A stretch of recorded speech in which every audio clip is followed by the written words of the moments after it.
Well, I think that there are certain things about working in this way that you need to keep, the teachers need to keep in mind, and that you need to organize your classes around. I think we want students to do the best possible work they can do.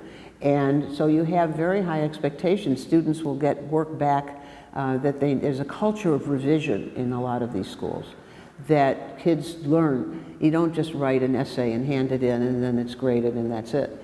That very often teachers will come back with questions, with work at this a little bit more.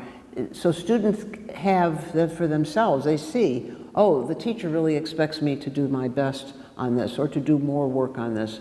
And I think we talk a lot about high expectations. You know, I sometimes tell people a story of visitors who go into a classroom and who will see students who from their physical appearance to the visitor looks like they're not necessarily serious students, and then they hear the kids talking about issues or information, and when they leave the classroom they'll say, oh, those were gifted students, so that must be the reason why they were able to participate that way.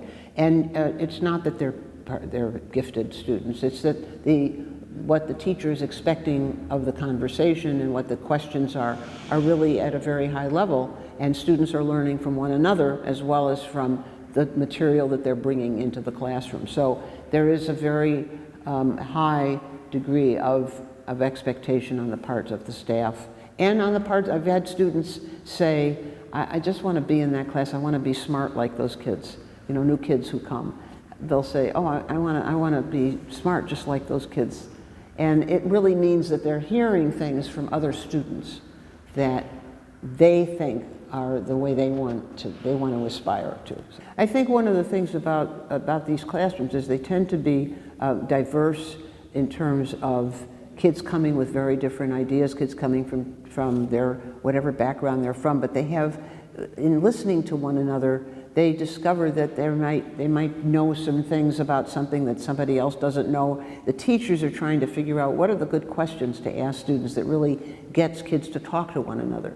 And discussion is really at the heart of this kind of pedagogy. So you have to work hard to figure out what are the kinds of questions that don't have easy answers, or aren't answers that are plucked from a paragraph to answer at the end of a chapter.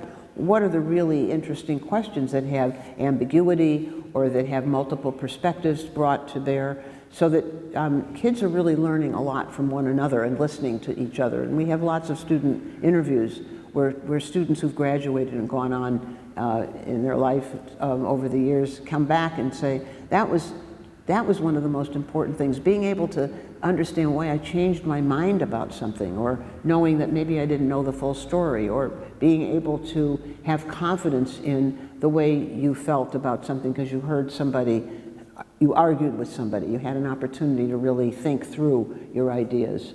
So I think that it really does help promote a much richer kind of educational environment.